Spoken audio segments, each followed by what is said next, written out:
समादरणीय धार्मिक सज्जनवृंद, यजुर्वेद का 35वां अध्याय। आज मंत्र संख्या 17 का स्वाध्याय किया गया। कल हमने मंत्र संख्या 16 के ऊपर विचार किया था और उस मंत्र में बताया गया था कि परमेश्वर पवित्र करने वाला है और विद्वान भी पवित्र करने वाला है। परमेश्वर स्वयं पवित्र भी है। जो पवित्र है वही पवित्र कर सकता है। इसी प्रकार से वेद के अंदर जो विद्वान लिया गया है वो शाब्दिक विद्वान नहीं लिया गया, तत्व ज्ञान से युक्त जो विद्वान है वो भी पवित्र करने वाला होता है। और ईश्वर से विद्वानों से प्रार्थना की है कि आप हमें बल और विज्ञान को दीजिए। पहले स्तुति की, परमेश्वर की स्तुति की, आप पवित्र करते हैं। विद्वानों की स्तुति की, आप भी पवित्र करते हैं। और स्तुति करने से क्या लाभ होता है? ईश्वर के प्रति प्रीति, ईश्वर के प्रति श्रद्धा उत्पन्न होगी। विद्वानों के प्रति भी प्रीति, विद्वानों के प्रति भी श्रद्धा उत्पन्न होगी। तो वेद विद्वानों के प्रति भी श्रद्धा को उत्पन्न करता है और ईश्वर के प्रति भी श्रद्धा को उत्पन्न करता है। और हमें भी इस प्रयास को सफल करना चाहिए। ईश्वर के प्रति, विद्वानों के प्रति श्रद्धावान होना चाहिए। अब परमेश्वर पवित्र कैसे करता है, उसके लिए दो चीज़ें आगे मांगी गई है। इसका संबंध हम पवित्रता के साथ करेंगे। आप पवित्र करते हैं, हमें बल और विज्ञान दीजिए। बल और विज्ञान का संबंध पवित्रता के साथ है।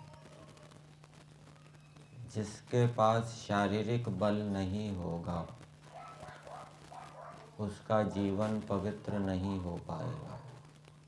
उसकी आवश्यकताएं अधिक होगी और आवश्यकताएं अधिक होने से वो हिंसा दोष से युक्त होगा। अपरिग्रह, अपरिग्रह के पालन का क्या उपाय बताया है? अर्जन दोष, रक्षण दोष, क्षय दोष, संग दोष और हिंसा दोष देखकर व्यक्ति अपरिग्रह का पालन करे। एक हिंसा दोष है। तो जिसका शरीर निर्बल होगा, दुर्बल होगा, रोगी होगा, उसकी आवश्यकताएं अधिक होगी, वो हिंसा दोष से नहीं बच पाएगा और इस कारण से उसका जीवन क्या है? अपवित्र होगा। इसलिए शारीरिक बल भी होना चाहिए। दूसरी चीज मांगी है विज्ञान। विज्ञान का संबंध है आत्मिक बल के साथ। जिसके पास आत्मिक बल होगा वो पवित्र हो सकता है, होगा। जिसके पास आत्मिक बल होगा वो वैर, ईर्ष्या, द्वेष, घृणा आदि से बचेगा। जिसके पास आत्मिक बल होगा वो मिथ्या भाषण से बचेगा। जिसके पास आत्मिक बल होगा वो चोरी आदि से बचेगा। ये सब चोरी, हिंसा, मिथ्या भाषण, ये सब हिंसा के ही रूप हैं और हिंसा का मतलब है अपवित्रता। तो दोनों चीज़ें चाहिए। विद्वानों से प्रार्थना की है कि आप हमें विज्ञान दीजिए। यदि हम श्रद्धापूर्वक विद्वानों के पास जाएंगे तो हमें विद्वानों के पास जो विज्ञान है वो हमको भी मिल जाएगा। अन्यत्र आप मंत्र में पढ़ते हैं, याम मेधाम देवगणः पितरश्चोपासते तया मामध्ये मेधयाग्ने मेधाविनम कुरु स्वाहा। कि आपके पास जो मेधा बुद्धि है, आपके पास जो विज्ञान है, उस विज्ञान से युक्त हम आज ही हो जाएं। उसका उपाय क्या है? श्रद्धापूर्वक। श्रद्धापूर्वक यदि हम विद्वानों की बातों को सुनेंगे तो तुरंत व्यवहार में लाने लगते हैं उस विज्ञान से युक्त। और श्रद्धा से युक्त हम विद्वानों की बातें नहीं सुनेंगे या ऋषि के ग्रंथों को नहीं पढ़ेंगे श्रद्धा से युक्त होकर, तो वो बातें बस मन मस्तिष्क में ही रहेगी, व्यवहार के अंदर नहीं आएगी। तो विज्ञान का संबंध पवित्रता के साथ। एक श्लोक कल बताया था मनुस्मृति में, उसका अंश विद्या तपोभ्याम भूतात्मा। आत्मा विद्या और तप से पवित्र होता है और सत्यात प्रकाश की भूमिका में दिया है। यत्तद अग्रे विषम इव परिणामे अमृतोपमम्। इसका क्या अर्थ दिया है साधक जी? यत्तद अग्रे विषम इव परिणामे अमृतोपमम्, सत्यात प्रकाश की भूमिका में जो ये वाक्य दिया है, जो अच्छे काम हैं जो हमें सुख दे सकते, सत्यात प्रकाश में जो अर्थ दिया है वही बताना है, अपना अर्थ नहीं बताना। वही। तो जो हमें अच्छे काम करने, उत्तम काम करने हैं, उनको करने में पहले कष्ट होता है, वो विष के समान लगते हैं। ये तो बड़ा कैड़ा काम है, बड़ा कठिन काम। हाँ जी, और कोई? एक तो विद्या प्राप्ति के लिए, पहले विष के तुल्य रहता है, बाद में। हाँ जी, और कोई? जो जो विद्या और धर्म प्राप्ति के कार्य हैं वो प्रथम करने में विष के तुल्य और पश्चात अमृत के तुल्य हो। तो धर्म के कार्यों को करते हुए जो कष्ट सेवन होता है उसको क्या कहते हैं? तप। कष्ट होने पर भी धर्म के कार्यों को करना, उससे आत्मा पवित्र होगा। आत्मा के पवित्र होने से जीवन पवित्र होगा, क्योंकि आगे की जो जितनी इंद्रियां हैं वो आत्मा के वश में है, मन बुद्धि आदि। आत्मा यदि पवित्र है तो बुद्धि भी ठीक काम करेगी, आत्मा यदि पवित्र है तो मन भी ठीक काम करेगा। तो इसलिए तप करना चाहिए। सोना भी कुंदन कब बनता है? जब वो तपता है। तप का क्या स्वरूप है? नियम, प्रत्येक कार्य का नियम होना चाहिए, नियम से कार्य करना, नियम को कभी तोड़ना नहीं, ये भी एक तप का स्वरूप है। व्यवस्थित होना, कमरे के अंदर रह रहे हैं, किताबें कहीं रखी है, कपड़े कहीं टंगे हुए हैं, अव्यवस्थित पड़े हुए हैं, बाहर भी वस्तुएं अव्यवस्थित रखी हुई है, तो बाहर की वस्तुओं को व्यवस्थित रखना, अपने कमरे की वस्तुओं को व्यवस्थित रखना, ये भी एक तप है। व्यक्ति उससे बचना चाहता है कि ये क्या करें, अभी तो संस्कृत पढ़ लेंगे, इसको तो ये तो पढ़े रहे कौन देखता है। बाहर व्यवस्था नहीं होगी तो अंदर भी व्यवस्था नहीं होगी। बाहर तप नहीं करेंगे तो अंदर का तप भी नहीं कर पाएंगे। अंदर का तप कौन सा है?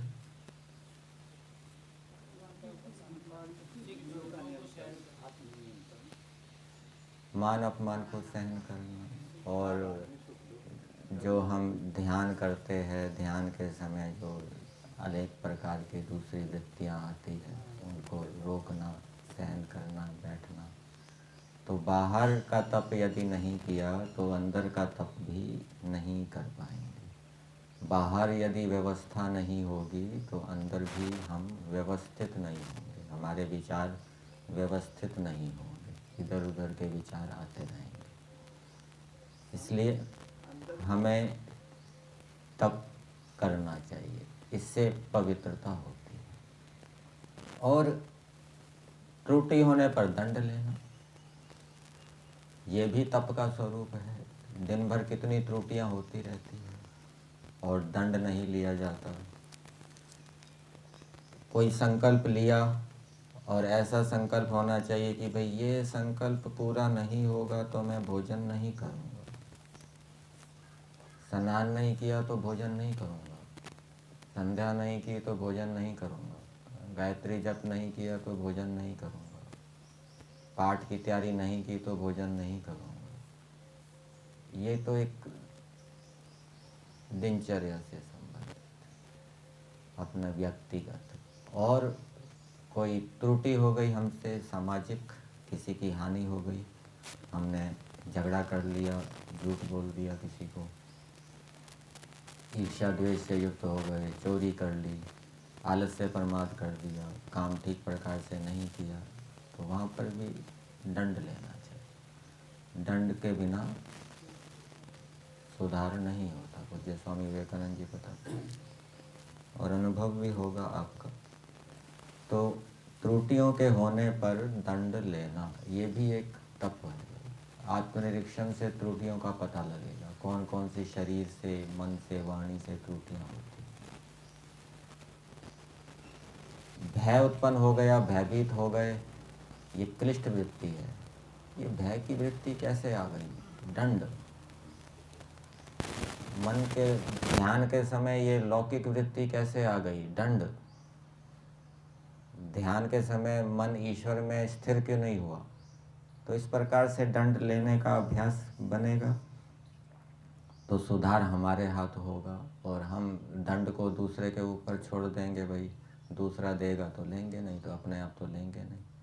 तो ऐसे फिर हम सुधार को अपने हाथ से नहीं कर पाएंगे। तो ऐसा अभ्यास होना चाहिए। त्रुटि होने पर क्या है? दंड लेना। संध्या नहीं की, स्नान नहीं किया, व्यायाम नहीं किया, और भी कुछ अच्छा कार्य नहीं किया, तो सब दंड के रूप में कुछ ना कुछ लेना चाहिए, यथाशक्ति सामर्थ्य। तो इससे क्या है? जीवन के अंदर पवित्रता आती है। जितना हम समाज से ले रहे हैं, संस्था से ले रहे हैं, उतना देना चाहिए। जो दे नहीं रहा उसको लेने का भी अधिकार नहीं है। ब्रह्मचारी रहता है आचार्य के अधीन, वहाँ पर उसको क्या देना होता है? आचार्य उसकी सारी व्यवस्थाएं कर रहा है, तो उसको आचार्य का प्रिय आचरण करना चाहिए, संस्थाओं के नियमों का पालन करना चाहिए, तब तो वो लेने का अधिकारी है। घी खाने का अधिकारी है, दूध पीने का अधिकारी है, मिठाई फल खाने का अधिकारी है। और यदि वो नियमों का पालन कर नहीं रहा, नियमों को तोड़ रहा है, और लेकिन फल मिठाई सब कुछ ले रहा है, तो वो अन्याय कर रहा है। उससे उसका जीवन क्या है? पवित्र नहीं होगा। गृहस्थी भी देता है, पंच महायज्ञ करता है, वो समाज से लेता है, देता भी है। वानप्रस्थी भी देता है, वो भी पंच महायज्ञ करता है ना वानप्रस्थी। और सन्यासी तो देता ही है, वो भी विद्या और धर्म का प्रचार करता है। तो जब तक मनुष्य जीवन है, जब तक शरीर है, हमें दूसरों से लेना पड़ता है। दूसरों से लिए बिना हमारा जीवन चल नहीं सकता। इसलिए हमारा भी कर्तव्य बनता है कि हम निरंतर दूसरों को देते रहें। इससे जीवन पवित्र बनेगा, उन्नत होगा, उन्नति होती रहेगी। तो दो बातें बताई पवित्रता के लिए। एक तो हमें शरीर का बल बढ़ाना चाहिए, नियम से व्यायाम करना चाहिए, नियम से प्राणायाम करना चाहिए, नियम से संयम से रहना चाहिए। ऐसा नहीं है कभी तो संयम से रहे, कभी संयम तोड़ दिया, कभी विशेष भोजन बना तो संयम तोड़ दिया, बाकी दिन संयम से रहे। तो ऐसे कोई शरीर का बल नहीं बढ़ता। जिस दिन संयम तोड़ देंगे उस दिन सारा आपका किया कराया पानी में मिट जाएगा। और विज्ञान, आत्मा का बल भी बढ़ाना चाहिए। विद्वानों के प्रति श्रद्धा रखनी चाहिए, ऋषिकृत ग्रंथों के प्रति श्रद्धा रखनी चाहिए। तो श्रद्धापूर्वक जब हम ऋषिकृत ग्रंथों का पढ़ेंगे, विद्वानों का सत्संग करेंगे, तो उससे हमें विज्ञान की प्राप्ति होगी। फिर पवित्रता का एक अन्य उपाय भी बताया, आरे बादस्व दुच्छुनाम। हम दुष्टों का संग ना करें, सज्जनों का संग करें, तो उससे हमारे अंदर पवित्रता आएगी। तो मंत्र के अंदर, मंत्र के माध्यम से परमेश्वर ने हमें पवित्रता के उपाय बताए और प्रेरणा दी कि हे मनुष्यों, तुम्हारा जो जीवन है वो पवित्र होना चाहिए, क्योंकि ईश्वर स्वयं पवित्र है। ईश्वर कोई अधर्म आचरण नहीं करते। धर्म असि, ईश्वर सदा धर्म का आचरण करते हैं, क्लेशों से भी रहित है। अमेनी असि, अमेनी असि का अर्थ क्या है? आप वैर रहित हैं। धर्म असि, धर्म का सेवन करने वाले। आज का मंत्र देखते हैं। मंत्र है, आयुष्मान अग्ने हविषा वृधानो घृत प्रतीको घृत योनिः एधि घृतं पीत्वा मधु चारु गव्यम पितेव पुत्रम अभिरक्षतात इमान स्वाहा। इस मंत्र में परमेश्वर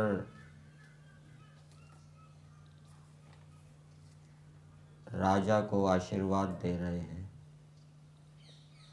अर्थात देश के राजा के प्रति अपनी इच्छा प्रकट कर रहे हैं। आशीर्वाद का मतलब क्या होता है? अपनी इच्छा को बोलना, कहना। वाद मतलब बोलना, कहना। आशीर का मतलब क्या है? इच्छा।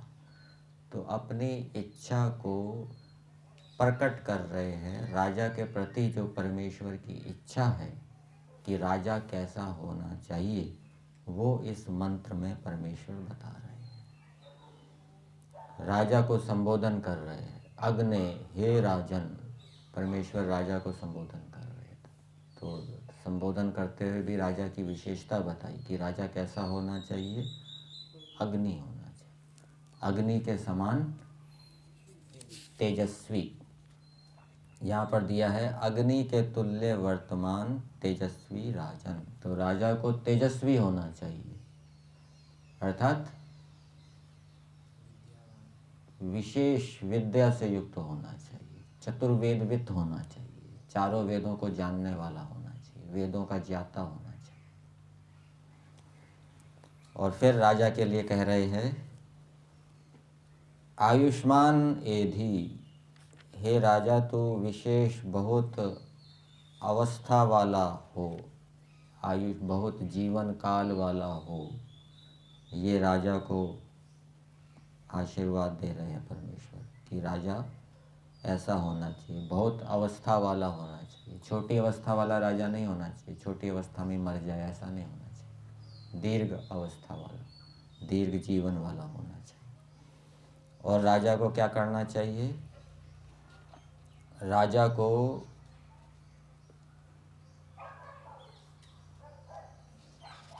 जैसे अग्नि बढ़ता है, वैसे ही राजा को भी बढ़ना चाहिए। पदार्थ में दिया है, जैसे हविषा घृत आदि से वृधाना बड़ा हुआ, घृत प्रतीकः जल को प्रसिद्ध करने वाला। ये अग्नि के दृष्टांत से समझा रहे हैं। जो अग्नि है वो जल को प्रसिद्ध करती है। अग्नि जल को प्रसिद्ध करती है। कैसे?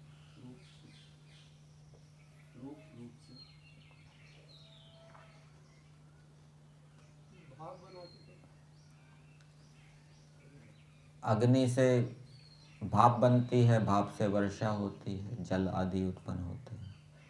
अग्नि जल को प्रसिद्ध करने वाली है। और घृत योनि, प्रदीप्त तेज जिसका कारण व घर है। संस्कृत भाग में इसका अर्थ दिया है, घृतम प्रदीप्तम।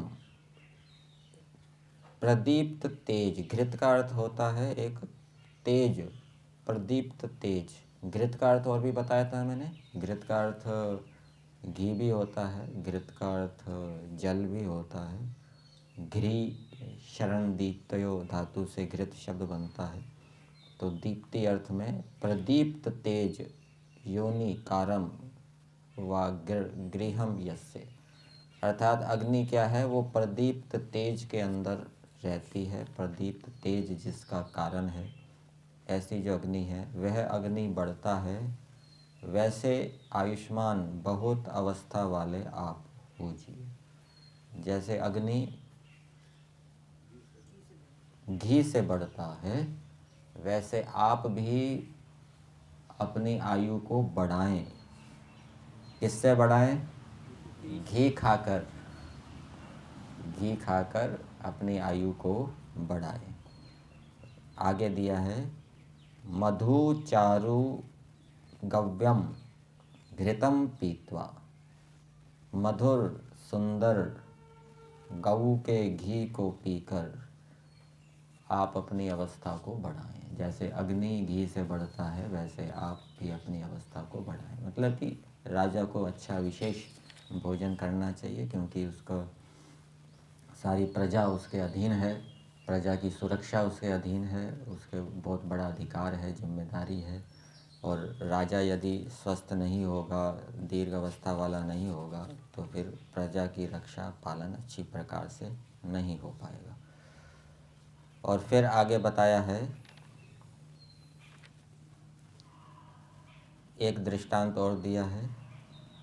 एक तो दृष्टांत दिया अग्नि का, जैसे अग्नि घी से बढ़ता है, वैसे परमेश्वर कह रहे हैं कि हे राजन, तू भी गव्यम,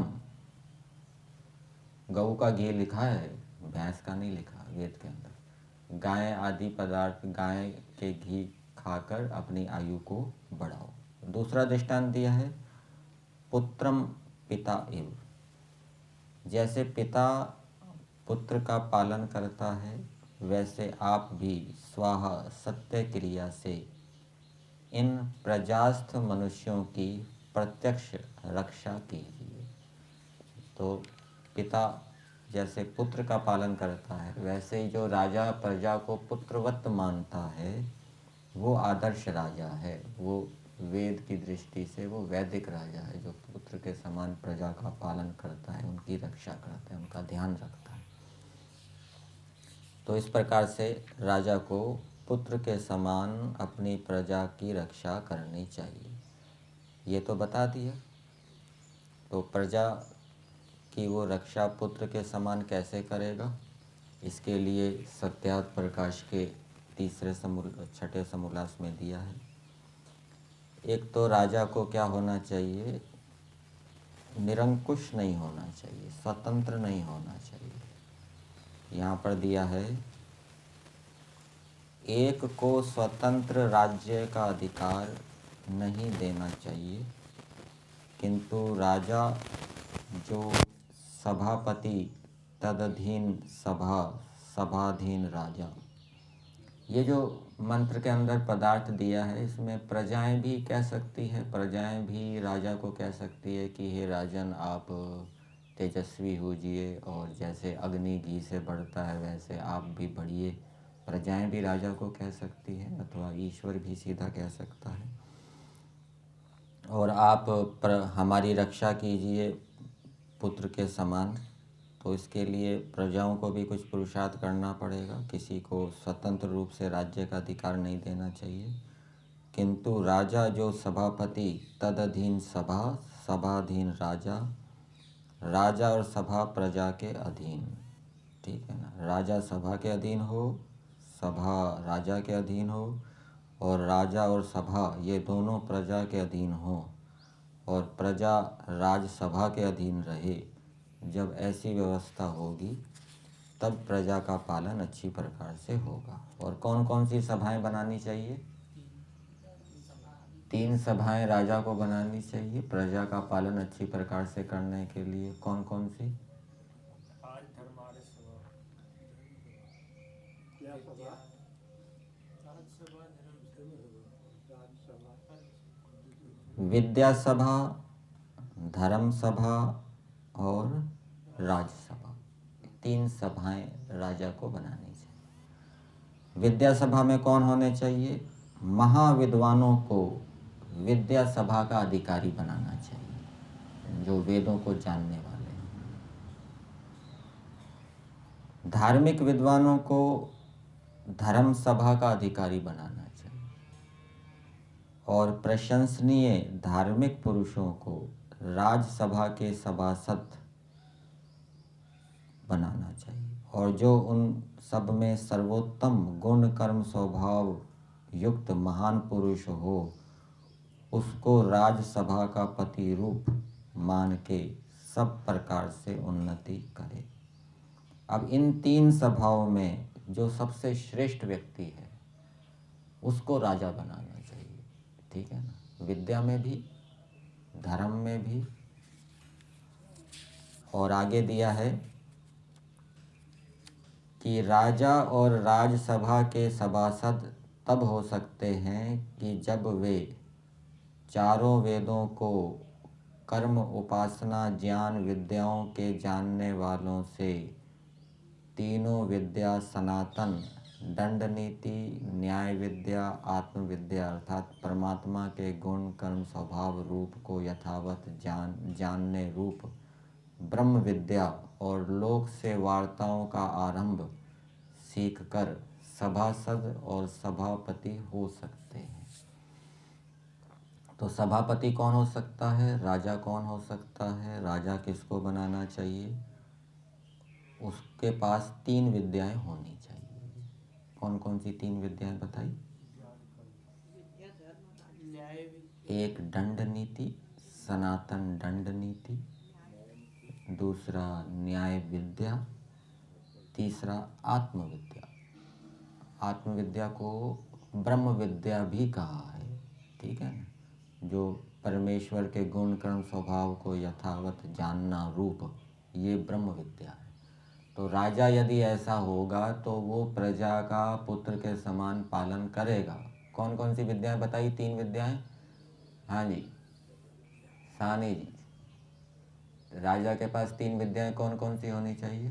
दंड विद्या, दंड विद्या, दंड नीति नीति, और धर्म विद्या, न्याय विद्या। दंड नीति। हाँ जी मनु जी। दंड नीति, न्याय विद्या और आत्मविद्या। आत्मविद्या या ब्रह्म विद्या, ये 3 विद्याएं यदि राजा के पास होगी तो वो राजा प्रजा का पुत्र के समान पालन करेगा। और इन 3 विद्याओं को वो किससे पढ़े? लिखा है जो चारों वेदों को कर्म उपासना ज्ञान विद्याओं के जानने वाले हों। चारों वेदों को कर्म उपासना और ज्ञान विद्याओं के जानने वाले हों, उनसे इन 3 विद्याओं को पढ़कर वो फिर सीखकर सभापति अथवा सभापति हो सके। ये विशेषताएं राजा के अंदर होगी तो वो प्रजा का पुत्र के समान पालन करेगा। आजकल धर्मनिरपेक्ष शासन कहा जाता है। शासन या राज्य शासन व्यवस्था या संविधान कभी धर्मनिरपेक्ष नहीं हो सकता, धर्म सापेक्ष होता है। राजनीति धर्म से पृथक नहीं है, धर्म उसके अंदर जुड़ा हुआ है, न्याय उसके अंदर जुड़ा हुआ है, ठीक है। संप्रदाय निरपेक्ष तो कह सकते हैं, लेकिन धर्म सापेक्ष अर्थात जो संविधान है, राजा का जो संविधान है, ये संविधान बनाया जाए वो वेदों के अनुसार बनाया जाए, वेदों के अनुकूल बनाया जाए। और धर्म का मूल क्या है? वेद है। तो इस प्रकार से यदि संविधान बनाया जाएगा, वेदों के अनुसार संविधान बनाया जाएगा, उनके अनुकूल संविधान बनाया जाएगा, नए नए नियम बनाए जाएंगे विद्या सभा अधिकारियों द्वारा, धर्म सभा अधिकारियों द्वारा, सभासदों द्वारा, जो कि वेदों के अनुकूल होंगे और जो सबके हित करने वाले होंगे, तो प्रजा का पुत्र के समान पालन होगा। और यदि इस प्रकार से नहीं होगा, मूर्खों को राजा बना दिया जाएगा, जो शास्त्रों को वेदों को नहीं जानते, तो उससे प्रजा का क्या है? विनाश होगा। तो मंत्र का संदेश मनुष्यों के लिए यही है कि मनुष्यों को तेजस्वी राजा को बनाना चाहिए और ऐसे राजा को बनाना चाहिए जो प्रजा का पुत्र के समान पालन करे। और प्रजा का पुत्र के समान पालन करने वाला राजा कौन हो सकता है? जो तीनों सभाओं में, विद्या सभा, धर्म सभा, राजसभा, तीनों में जो सर्वश्रेष्ठ गुण कर्म स्वभाव से युक्त हो, ठीक है ना। धर्म में भी सबसे उत्तम हो, विद्या में भी सबसे उत्तम हो और दूसरे गुणों में भी सबसे उत्तम हो, ऐसे को राजा बनाया जाएगा तो वो प्रजा का पुत्र के समान पालन करे।